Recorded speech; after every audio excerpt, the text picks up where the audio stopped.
Now, the story of the late former police boss Zachary Kingori Mwangi, who died on Sunday of what his family revealed as surgery complications, reads like that of a sinister but nice angel who dropped on earth unnoticed, lived a life of accomplishment and went back to the clouds uncelebrated. He is a man whose career reads beautifully in a twisted manner about how he lived to the letter the life and times of a typical police officer, that which is characterized by conquests, controversies, integrity queries, villain, hero, and a powerful instrument for the powers be. Mr. Mwangi died at a Nairobi hospital where he was undergoing treatment. The family said in a statement that it will update the public on the burial plans. Before ascending to the post of a police boss in the National Police Service, he had been a provincial police boss in Nairobi, Mombasa, and Western. Cuba News established that Mr. Mwangi had undergone a surgery, but his health kept deteriorating.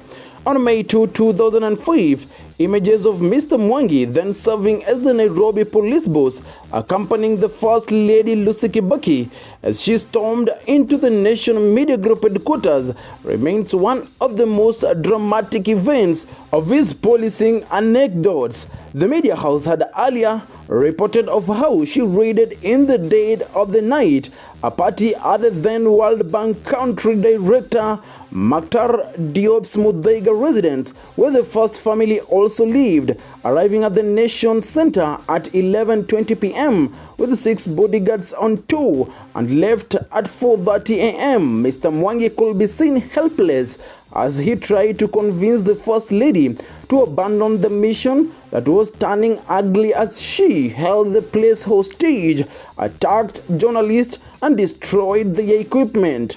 That was Mr. Mwangi's eventful life as he brushed shoulders with who was who in power for both the good and the bad reasons. In the process, he amassed wealth that even appeared to be baffle him when he was called to explain its origin during an integrity vetting by the National Police Service Commission.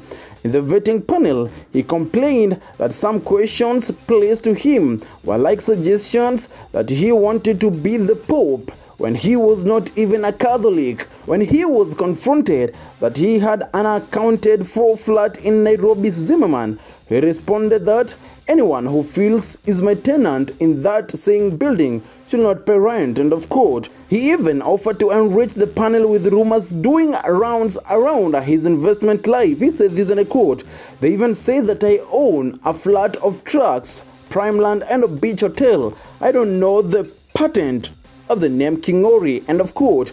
In another incident, as the pronouncement of results anxiety set in and hug around the 2023 general election of presidential candidates, the man who was to eventually emerge the winner, Uhuru Kenyatta, could not reach Isaac Hassan, the then IEBC boss, on his phone. In his 23 book, Referee of a Dirty Ugly Game, Mr. Hassan recalls how Mr. Kenyatta used Mr. Mwangi's phone to reach him. At the time, Mr. Mwangi was serving as the head of security at the Bomas of Kenya's Presidential Tallying Center.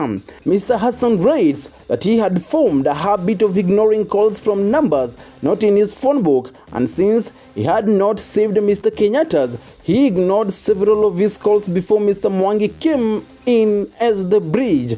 Mr. Kenyatta's message, which was convened through Mr. Mwangi's phone, was simple: "I do not want to steal anyone's vote, but I also don't expect mine to be stolen. I know I have won fair and square. Just do your job," end of quote. Such in the policeman, who one of his close former colleagues describes as an enigmatic piece of creation that was a symbol of raw instincts in the service, favored by police standing orders, his mind, and the system. He did not join the Kenya Police Service Force carrying a failure certificate from his secondary school education. Rather, his entry point was first-class honor degree. His classmates in a police course say he always topped the class. He broke records of the bureaucratic police vaults of hierarchy when he took less than 10 years from a police constable to senior superintendent of police. at 37, becoming Nairobi police boss, a position that many assessed in their late 50s. Indeed, when he was promoted to be Nairobi police boss, his then deputy was 20 years older than him. A serving officer, Mr. Cleophas Mangot, who worked with the late Mwangi, described him as a fast thinker, stickler to the rule of law, diplomatic, ruthless and secretive. He says Mr. Mwangi kept most of his thoughts to himself. To others, he was as a down-to-earth generous man who loved his smoke and the bottle. He is also described as a cop who knew his survival relied on being on good standing by all political formations, insisting to his juniors that they serve the Constitution and not politicians. This is Cuba News.